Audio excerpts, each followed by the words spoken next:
Hello, ladies and gentlemen. Progress. There you go. That is John doing an impression of the Zoom robot voice. How are you, John? Hello. I'm very fine and well, thank you very much. Good, good, good. Good, good, good, good, good. Today, obviously, we are talking about the Village of the Angels. This is what the episode's all about, but there is some other things to talk about first. As always, with me and John.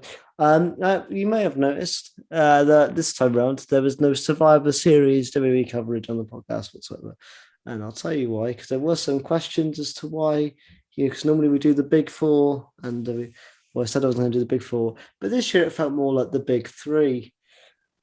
If I'm honest, I'm going to be honest, John. I haven't been watching. I looked at the card and I went, huh? You watch the whole show, John. Give them your quick thoughts on Survivor Series. Is it worth watching to those who may haven't have watched it? I mean, obviously, I didn't know this was going to come up today, but just give really quick thoughts. It was a show that happened. Seriously, nothing happened on the show. There were very few developments. They seemed to be kind of developing the Kevin Owens character a bit more because he bailed on the rest of his team before the match even started. So they seem to be developing that a little bit, but yeah, it's just pretty inconsequential, to be honest. A bunch of stuff happened, but it'll all be forgotten about in about 2 weeks. Yeah, it felt there is no rivalry between Raw and SmackDown. The actual rivalries are all about the belts that are within each brand. Yeah, it felt bad. It felt weird as well. It's a draft 3 weeks before Survivor Series, when Survivor Series is no one like the battle of brand supremacy, when they've all swapped. Oh, yeah, I mean, you look at the men's match, and like at least 3 of the guys on the Raw team would have been on the SmackDown team like a month ago. Yeah, it seemed bizarre. And also, I remember messaging yesterday going, Adam Pearce has consistently flip flop between going, I need Raw to win, to then going, I need SmackDown to win this. I always feel like some of this is a weird one because I feel like the brand who wins should get something. It feels really inconsequential. Like Xavier Wood on Twitter said that the winning brand should get like the last picks in the Royal Rumble or something. Something like that. Yeah, I can see. Yeah, make him worth something. I can see a benefit to that. Because wasn't there also just a random like Pizza Hut Battle Royal in the middle of the show, which I don't know whether my friend. There was a Battle Royal in the middle of the show. I couldn't even tell you who won it. But apparently, it was just a massive Pizza Hut sponsorship. Apparently, like pizza got involved in the match. I couldn't even tell you who won it. I think it was Omos. I think my friend told me Omos like just dominated people. There you go. That was it, and nothing happened at the end. You told me no Brock, no nothing. Yeah, pretty much nothing. What a waste of everyone's time. Go watch AEW. Really, we should be talking about Doctor Who and exciting people, and here we are saying that wrestling's shit. Go watch AEW, people. I've heard that's doing pretty good. And they don't release their wrestlers on a regular basis, but not in today's episode. Right, John, before we get into Doctor Who, let's get through your favorite part of the show, the viewing figures. Oh, God. So, Once Upon Time. Oh, that's last week's. Am I on the right thing? No, I'm on last week's. Excuse me. This is how little it matters. This is how little it matters. This is how little it matters. You could literally talk about the figures from last week and it would be inconsequential. It would make no difference in the grand scheme. It would make zero difference. But yeah, so we don't have the figures for this. We don't have the figures for this week at time of recording, so we get to skip it. Yay! I thought they were. I thought they were out. They're not on DoctorWhoNews.net, which is normally what I use. I'll check Twitter. I thought they were out. Check your Tweety Pops. Let's check the Twitter. This is how professional we are at Times Podcast. Yeah, this is how prepared we are. We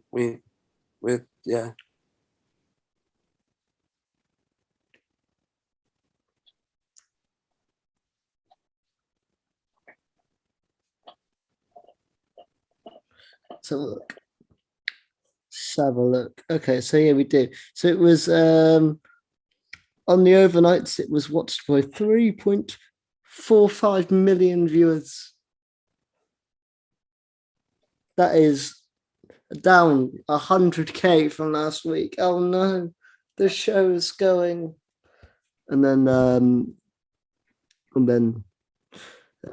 Once Upon a Time got up to 4.67. There you go. Viewer figures over. It's a number. Now you know. Hooray. I mean, it's pointless. Absolutely pointless. Why do people just jump up and down about viewing figures? The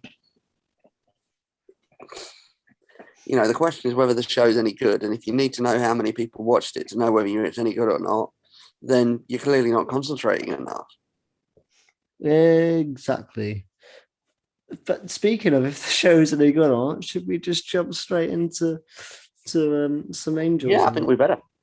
Before all the viewing figure nerds come for us. Yeah, I know that you've seen it twice, so I'm going to let you do the synopsis because I've only seen it once. Okay, so we start off.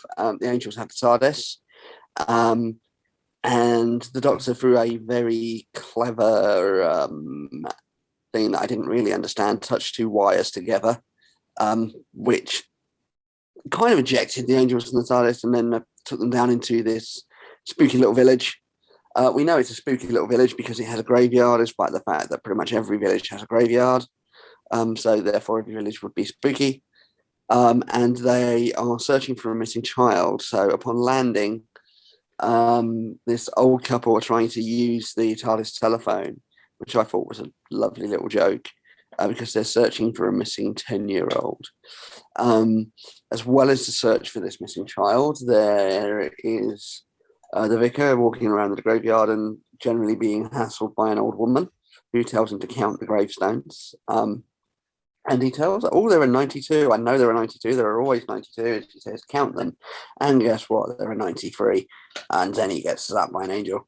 And at the same time, we have Claire, who we saw in episode 1, randomly running up to the Doctor. She's with Professor Eustachius Jericho, and she's undergoing some sort of psychological testing. She's strapped up to a very old sort of 1960s style machine, because we are in 1967. I forgot to mention that. But she's strapped into a very sort of 1960s style machine, which is kind of drawing her thoughts. And there was a brilliant sort of pre-credits sequence when it was sort of drawing our thoughts, and rather than sort of giving us a little sort of bar graph or whatever, it actually drew like the outline of an angel on the bar graph, and then drew a TARDIS, and it was like, yeah, this is going to be bloody good. So yeah, those are the three main strands coming into the start of the episode. Obviously, they do all kind of tie together because there are weeping angels around. So, first Jericho gets zapped. Then the Doctor runs off to with the Sonic, because the Sonic's giving off some signals. So the Doctor actually finds herself in Professor Jericho's house with Jericho and Claire, and she leaves Danny Yaz to do a little bit of scouting around and a bit of hunting for the girl. Unfortunately, Dan and Jazz encounter some angels, and I really loved this bit. They actually, their torches die and the clouds go over the moon, and Dan is attempting to sort of fix his torch so that he can look at the angels again. And so he bashes his torch around to get the batteries working. The torch comes on, it glares in both their faces, and they both end up blinking and get zapped back to what we then find out is 1901. There's a little girl in 1901. Guess what? It's the girl who went missing. It is, I want to say Peggy is her name? Peggy? Yep, that rings a bell. Yes, it's Peggy, the girl who went missing.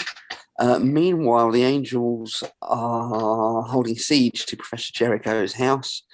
So the Doctor rigs up a very clever little system using a mobile phone camera and locks them down in the basement where they can watch the angels on the television for a sort of closed circuit television type thing. So whilst down in the basement, she obviously realizes that Claire is Claire, and Claire discovers that she is turning into an angel. She looks into a mirror and there are wings on her back.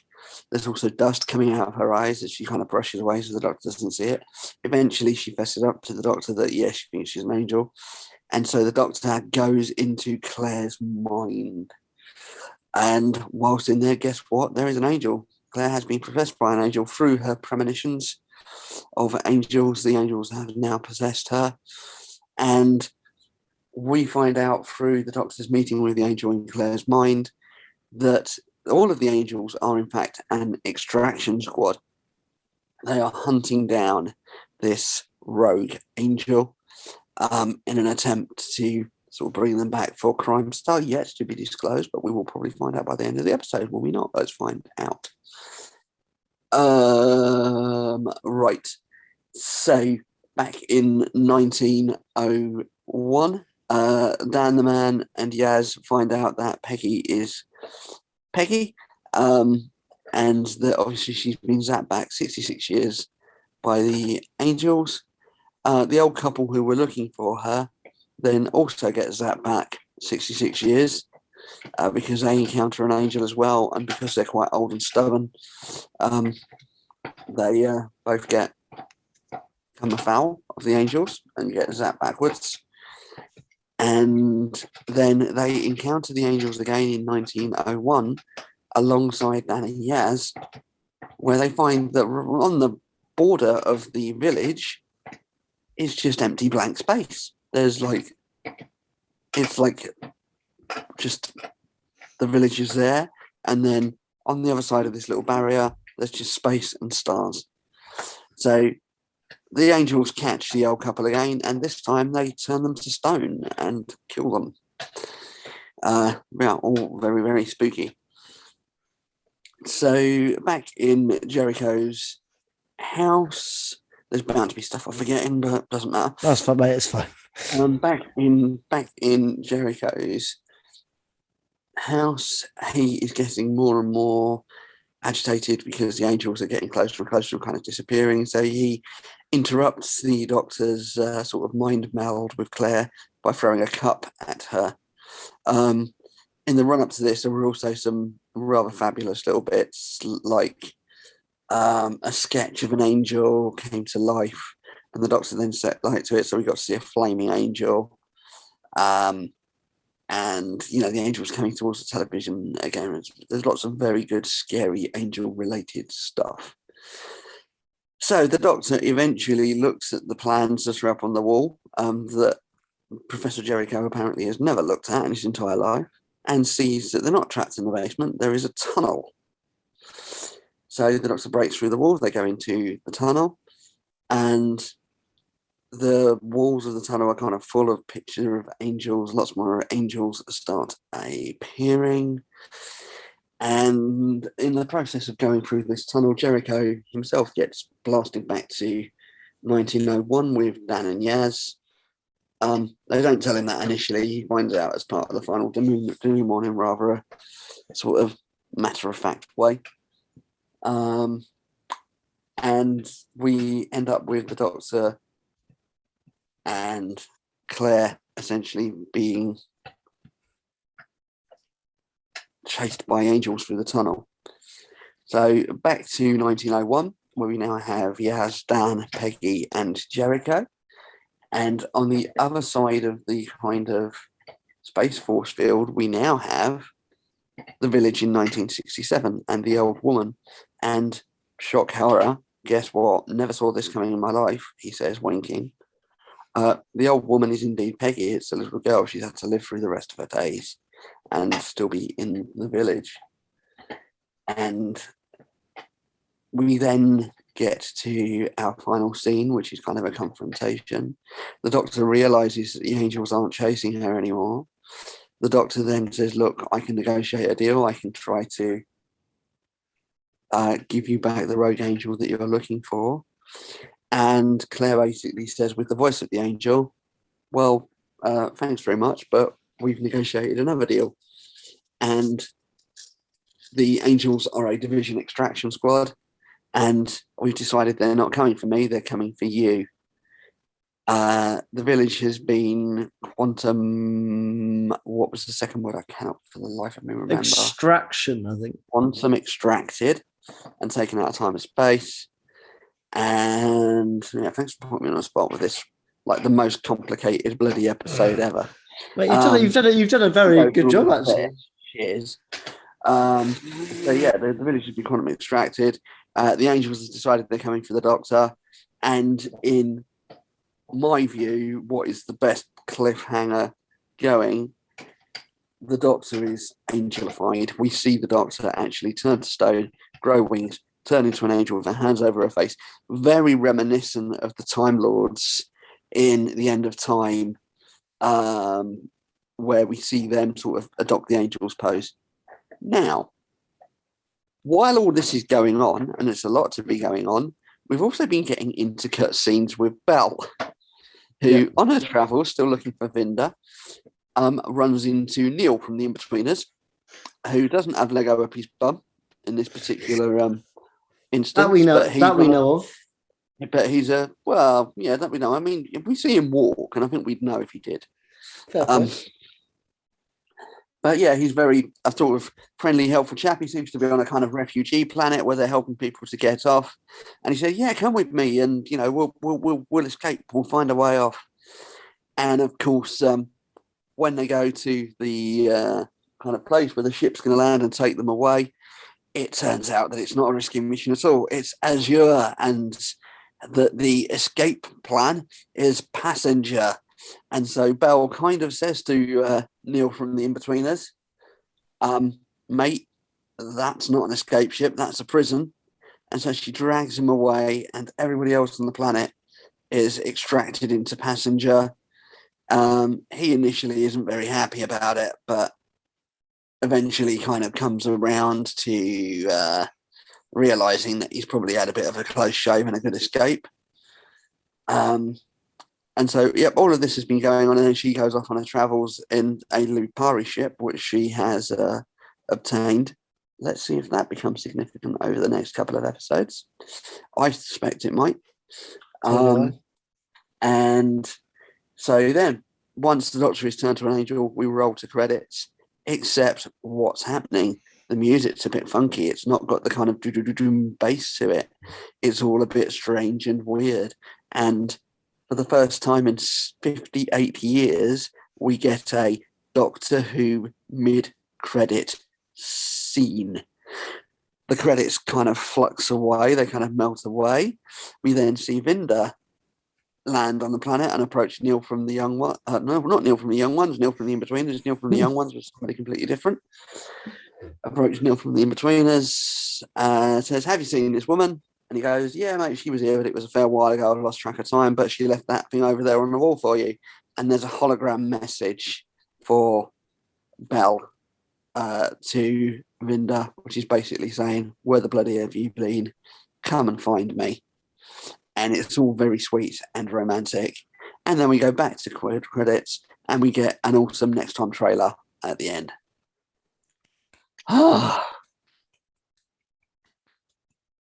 You did an incredible job there, mate. Well done. I should be paying you for this shit.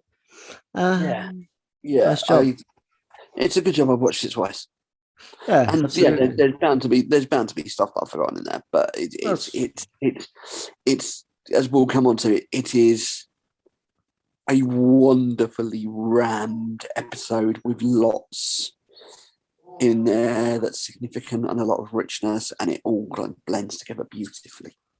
Absolutely, yeah. Well, this episode instantly gets a 10 out of 10 for me because it's set in Devon. Yay! No, I didn't realise that.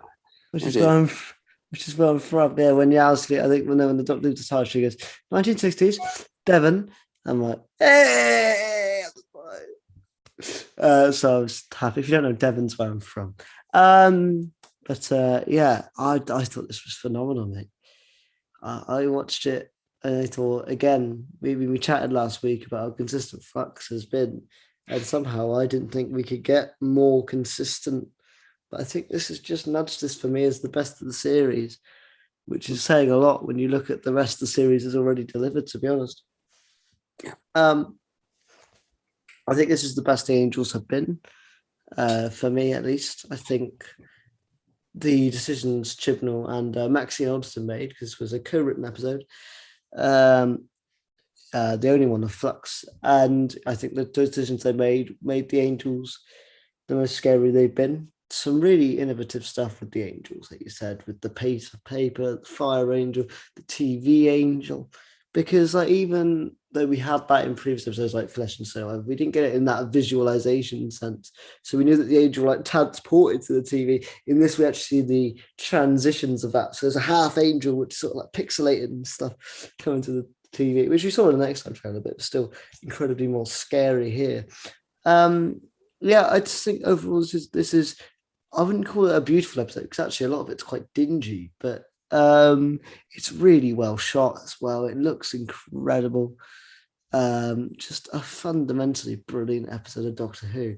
And you're gonna I unfortunately for you guys that to hear me, me or John rant in podcast, you're not gonna get it here because I'm watching it only the once. Like I have to admit, I've been a bit busy, but I fundamentally don't see any flaw in it. Yeah, it's very dark. It's very atmospheric. It's going to be shit scary for kids, which is exactly what Doctor Who should be. The guest cast I thought were incredible. Kevin McNally. I just want to see him again and again and again. I want Professor Jericho to have his own spin-off. I thoroughly enjoyed that performance.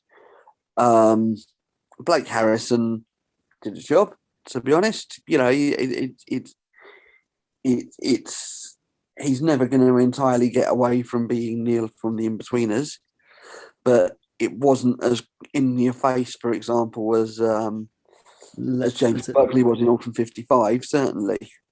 Was it Levy he played? It wasn't just a silly wig. Yeah.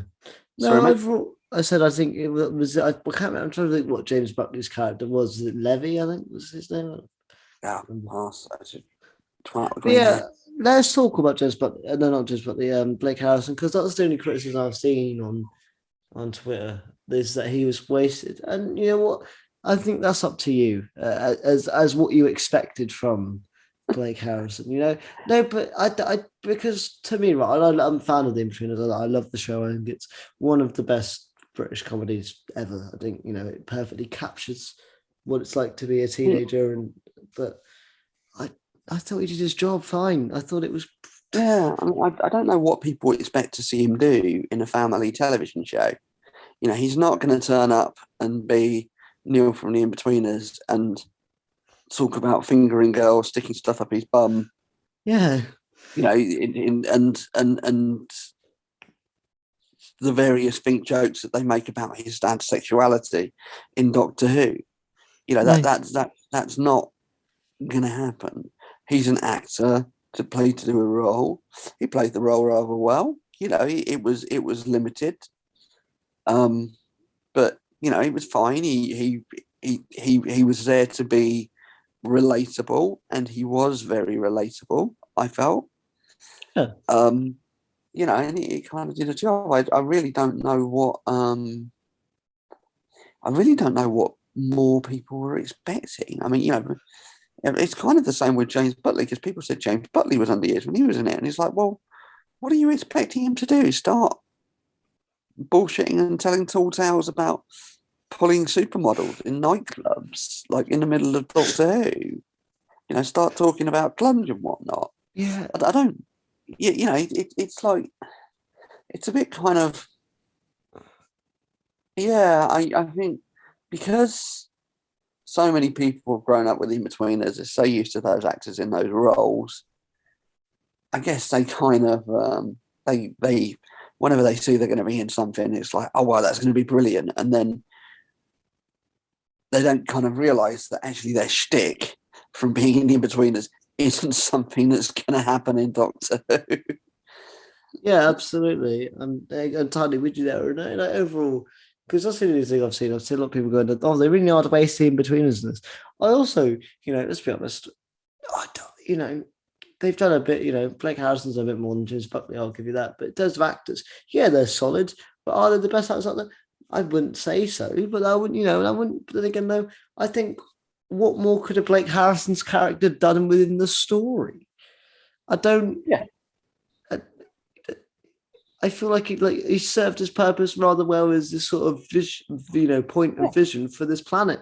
If he then suddenly became like a massive fighter towards the end, people would be complaining that it was rushed and what have you. So you can't really win, I suppose, on Twitter, but that's kind of what I've learned with the It's true. It's true. But yeah, I as I say, I think he was utilized perfectly well. But I think in terms of the guest cast, this was very much all about Kevin McNally. Yeah, Kevin McNally. He had the meteor role. He brought it to life. Absolutely, Professor Jericho was superb because again, you sort of start off the episode with him being a bit of a moral, ambiguous character. You don't really know where his best intentions lie, as it were. You're sort of there going, does he really care for Claire?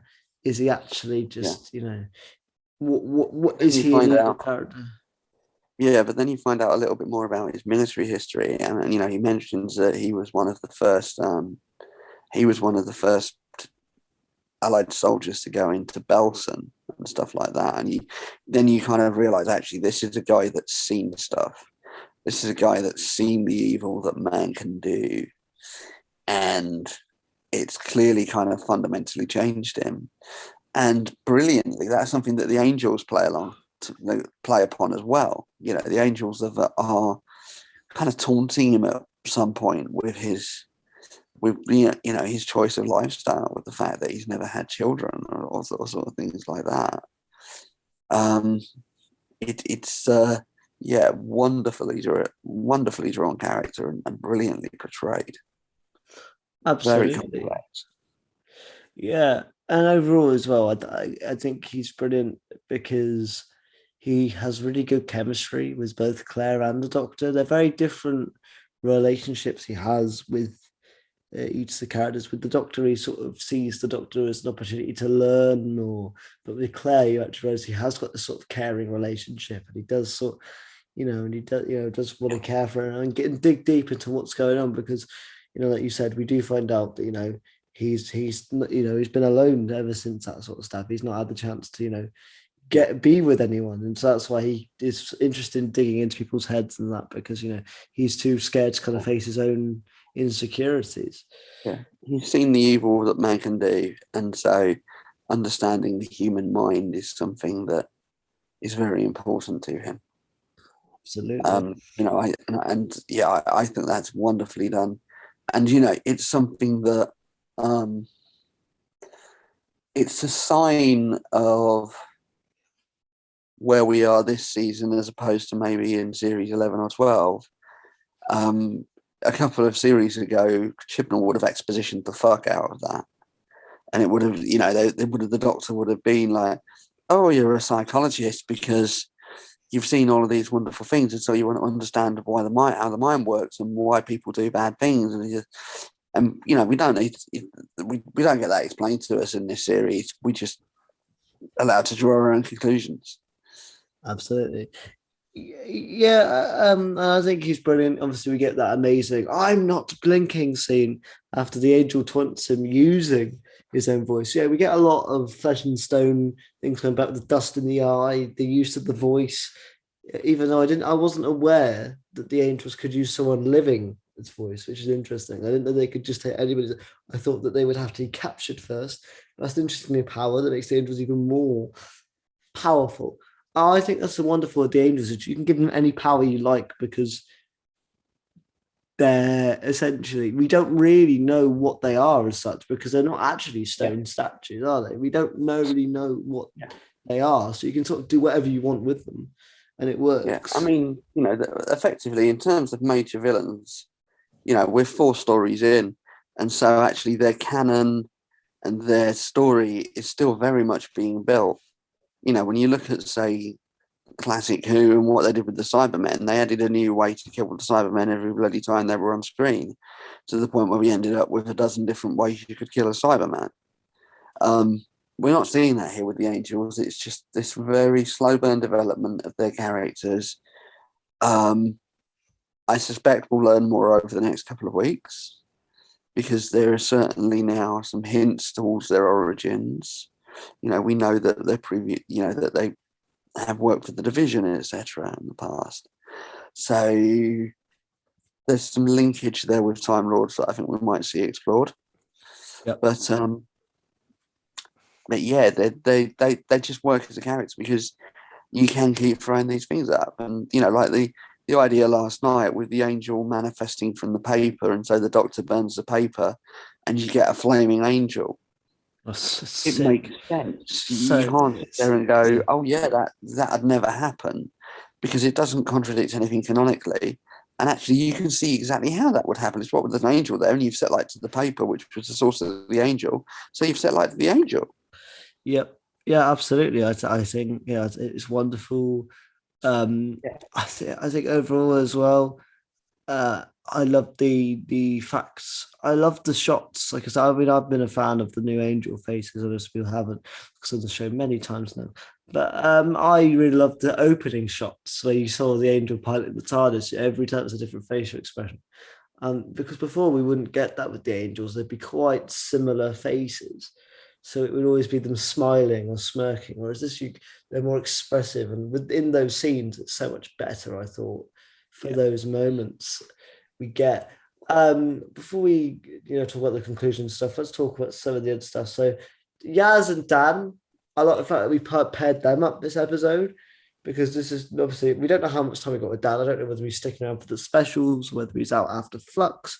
I couldn't tell you. I don't know, nor do any of us know. But I thought this was a really good episode for him to get to know Yaz, and sort of juxtaposition between the old companion and the new companion. And we get Yaz being an actual police officer again, which, considering she's not one now, she's been more of a police officer in this arc than she actually was when she was a police officer, which I find funny. But she's brilliant here again. I thought those scenes where she's talking to the old bloke, who is like the uncle or something, or of Peggy. I thought it was brilliant, where she's asking the questions. What can we get? What can we know about us? If we do see her, we can kind of calm her down so that she knows that we're not hostile and stuff. Brilliant. The back and forth between them. But I also like how different they are. This episode really showed the differences between Yaz and Dan. Yaz is a bit more calculated than Dan. Dan's a bit more of a hectic character, asks all the questions, whereas Yaz sort of likes to think about stuff, likes to keep things calm. I like that we were able to see the difference between those two. But I thought it was a nice little bit in the episode. But I think as well we get one of the best visuals in Doctor Who through that story arc, where you mentioned in your little synopsis thing, where the half of the village is on one side, and then the space is on the other side. And that looked incredible. Like people have been saying that since Millennium Effects have gone, that the CJ's gone, and in some cases I'll give you that. But this, possibly one of the best visuals in Who history. Honestly, yeah, I mean, absolutely cracking imagery. The kind of thing that the modern budgets are made for, to be honest. Absolutely. Tell stories that can do that can stretch the imagination. I also like the fact as well that the reason that Yaz and Dan get zapped is because of the old thing that everyone's done, where a torch goes out, they bang it on their leg, and then it comes back on, you blind yourself. I thought that was a nice little touch. I also like the fact as well that they really amped up the scariness of the Angels, because I feel like in Angels Take Manhattan, even though I love that story, even though it's perhaps not very good, I have an emotional attachment to that one. The Angels are quite nerfed in it, because you'll just see characters run away. Whereas in this, you can't really get that, because they go back to how quick the Angels are. And I love that. Like, literally, characters would have to stop. And that scene with Jericho, where he's trying to do the readings and trying to look at the screen, really just creates this atmosphere of these Angels are out to kill. And this is even before we know about the division stuff. We're still learning at that point, really, what these angels are, why there are so many of them, why specifically this town. I think it's wonderful. Let's talk about the Peggy stuff though. So Peggy got zapped back by an angel, and now she can talk to the angels. I suppose for some reason that's really never brought up again. But the angels won't harm her. And she essentially says that there's no way back. She's been here for a little while now, but the angels were all around the village. And that's where you get the lovely visual. But then we get one of the most harrowing things in Doctor Who.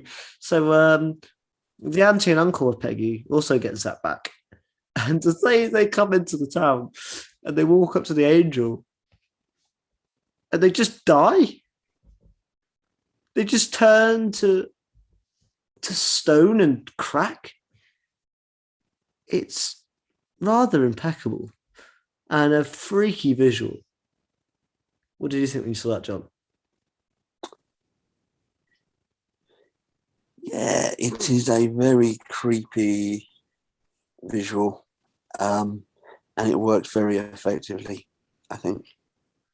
The only thing I could compare it to kind of is, do you remember in the first Harry Potter when, Quirrell dusts up and dies and cracks? Yeah. Sort of looked a bit like that. But also, is this new law that the angels can't zap you back more than once, or has that always been a thing and I've just forgot? I'm not complaining. I think it's a cool idea. I just can't remember whether it's.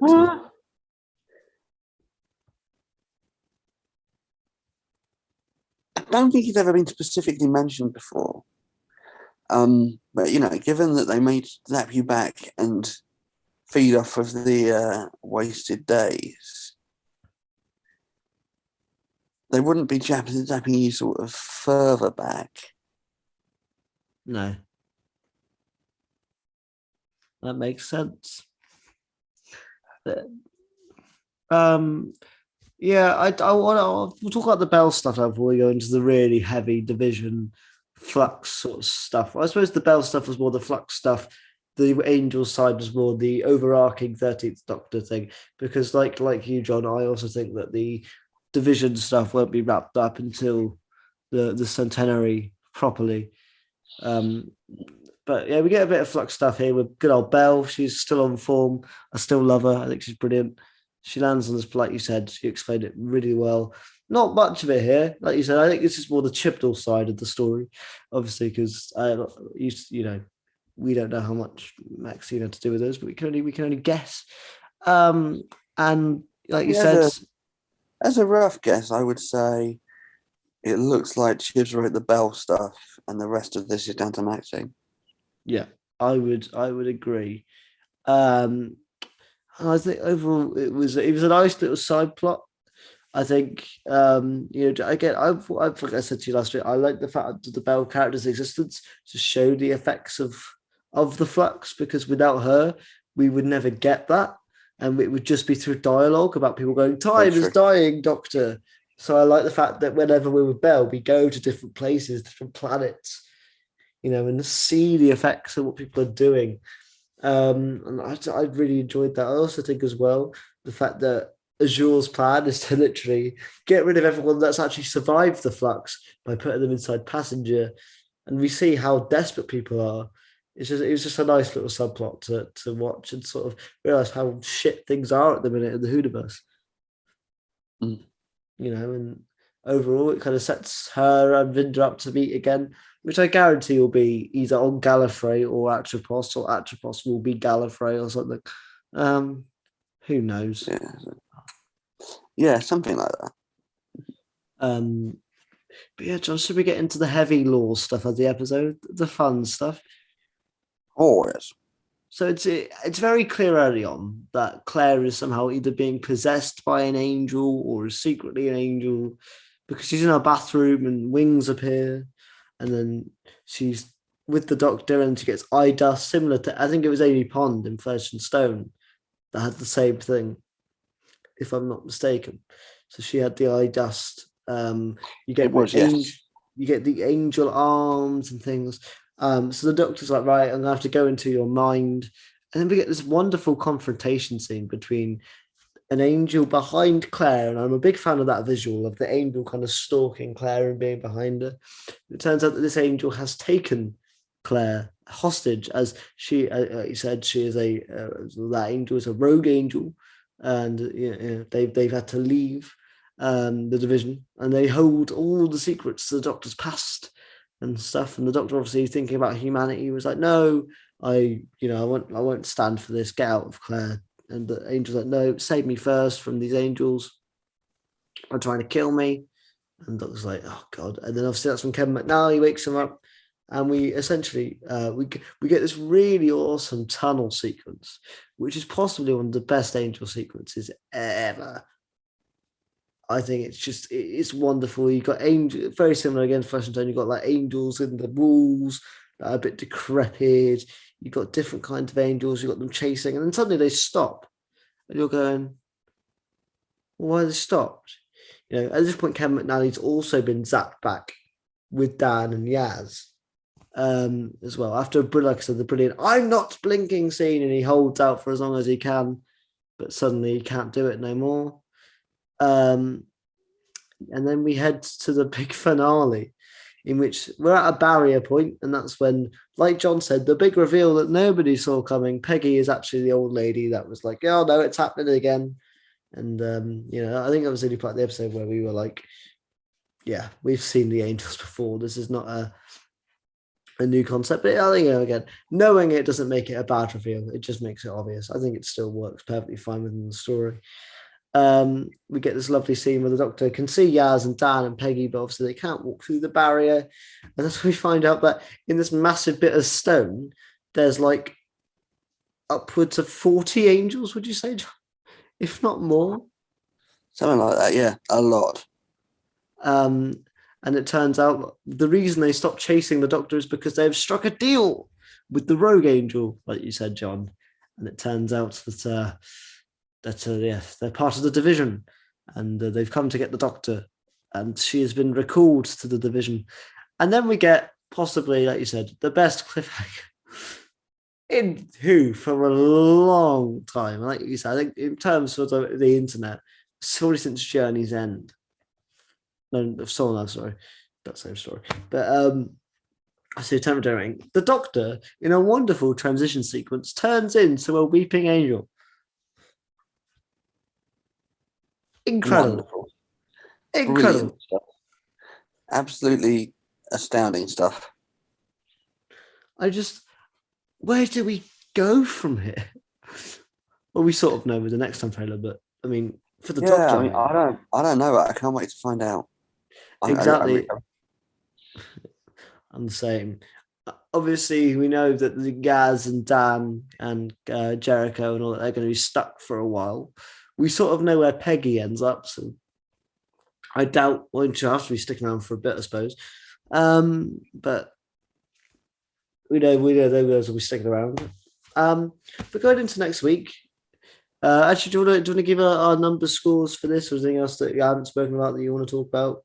Obviously, again, this one's a lot more questions being raised than last week answering some questions. It's kind of the opposite of last week. Yeah. I mean, last week I gave Once Upon a Time a 9.5, and I said that I couldn't give it a 10 because I thought that there was something better to come. This one's getting a 10 from me. It's pretty much perfect. It does exactly what it needs to do. It's the best episode of the Whittaker era. It's the best episode of Doctor Who that we've had for a long time.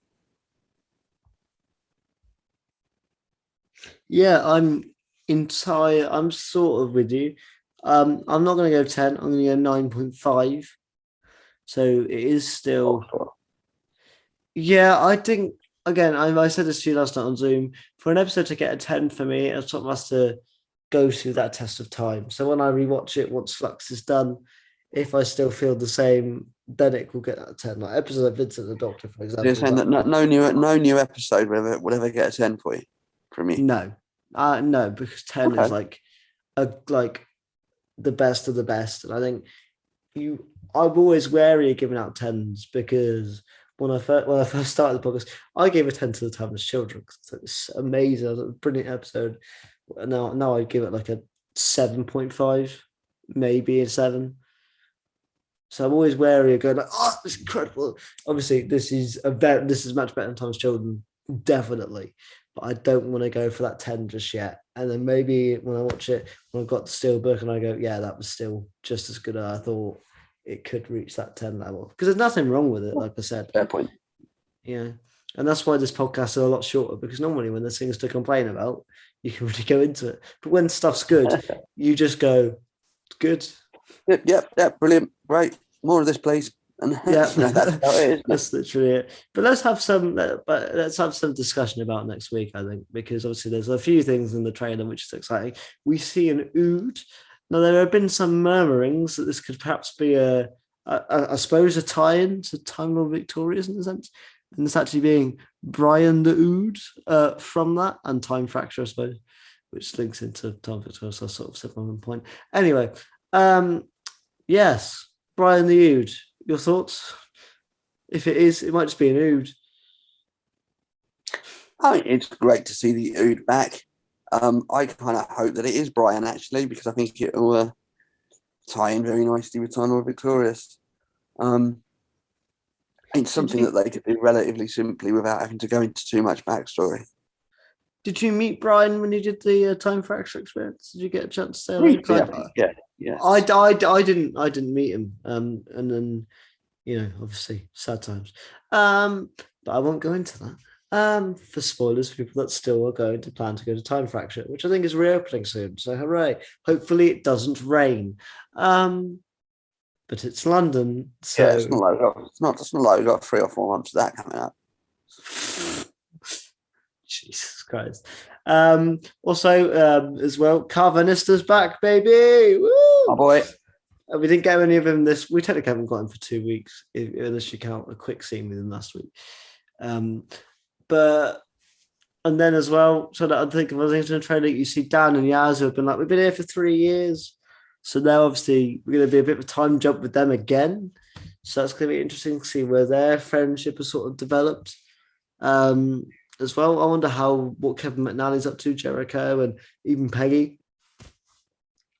Because it seemed like old Peggy, so didn't recognize Yaz and Dan as like good friends. So I don't know whether she goes off somewhere or somehow. I don't know what the plan is. We'll find out. But the big one, mate, as you know, which set the internet alight, is the return of Unit and Kate Stewart next week. I mean, yeah, the return of Kate Stewart. We don't know if it's a return of Unit, but we do know that Kate Stewart's back. The only reason I think it's a return of Unit is because you see, I can't think of his actual name, but Ed from Toast in like a Unit soldier uniform type thing. So I just assume. But at least Kate Stewart's back, which hopefully means, some form of Unit stuff. Interesting, this, because there's been a lot of discourse going, why would you hide it from the public to only then reveal it in a trailer? I'm the sort of person who goes, why make films and that kind of stuff? And trailers meant to hype you up. Returning characters are going to hype you up. I'm of the opinion that it may be that there's a bigger surprise in store that they haven't spoiled. Yeah, because even with this episode, didn't we? We knew something big was happening in this episode because the Doctor Who Twitter account released, please don't spoil it. If you've watched it, don't look. Don't tweet about certain spoilers for a bit, So there's going to be some big stuff. But yeah, no, Kate Stewart back. I love Kate Stewart. We haven't seen her since the Cyberman one with Capaldi. Oh, Zygon Invasion. Was it? Yeah, I can't think. It's been a while anyway. Was it? I think it might have been Zygon Invasion because she wasn't in Series 10, was she? So no. Zygon Invasion would have been the last Kate Stewart episode. So she was in Series 7, 8, and 9, and we haven't seen her since 2015. Damn. But yeah, overall, I'd say I love the character. I'm excited. I want to see how she bounces off Jodie. But yeah, like you said, John, more of this, please. Just more. Yeah, absolutely. I'm going to be honest. I would say, keep going up and up on quality. You can't get much better than this. So I'll just say stick at this quality now, because to say improve the quality implies there's something still wrong with it. I don't think there really is at this point. So just stick to this quality. Yeah, if we had another 2 weeks at this level, I think we'd all go home very happy. I think we'd all go home going, this could be one of the best sets of episodes back to back to back ever, in terms of just consistent, wonderful quality. Yeah, John, obviously you're not on the show next week, but you'll be back in 2 weeks. I'm not. No, I'm not. I believe you'll be enjoyed by. Are you being enjoyed by Mr. Gallifrey Forever 97 next week? I am indeed. Yes, Mr. Roos Marshall will be here to discuss fifth episode called chapter 5. Survivors of the Flux. Survivors of the Flux. There you go. So you'll be joining me for that one. And then so that's gonna be exciting. But you'll be back for chapter 6, where everyone will be I will. doing a massive wrap up sort of Flux thing wonderfully. But is there any parting words you want to say? What are your hopes for Flux going forward? In the last 2 chapters, like you said, just more consistent quality, just keep going at this level. And yeah, I just hope it stays as good, and I hope it wraps up as much as it can. I'm not sure they can wrap up everything before the specials, but yeah, I hope there's some sort of conclusion to it. Absolutely. Now, John, thank you very much. You can follow Mr. John at johnboy_cook on Twitter, Instagram at johnboycook, if I'm not mistaken. Where there might even be an underscore on Instagram as well. I'm not entirely sure. If you type John Boy Cook, it will come up. It'll come up. Come up. Follow his Twitter for some great tweets, and follow his Instagram for a lovely picture of his dog. That's what I recommend. I think we could do a Sparks at the beginning of the podcast rather than a little play around or a scratch or something, which is it's always welcome when Sparks involved. You can follow the podcast at the Timers Pod on Twitter. You can follow me on Twitter, AlexKing_Dom. Please do like, comment, and subscribe, especially subscribe. We're near that 100 subscriber mark, so get us there. If we can get there by the end of the Flux, that'll be a nice little hallmark for the growth of the channel. And overall, since the beginning of Flux, my subscribers in the months have gone up 12. So we gained 12 subs in 4 weeks, which for me isn't a bad innings. I'll take it. So if we can keep that upward trajectory, I'll be a happy boy. But yeah, even if you're an old listener, thank you very much for watching. Take care, stay safe, especially in these cold times, and see you all soon. Bye bye. Don't have nightmares.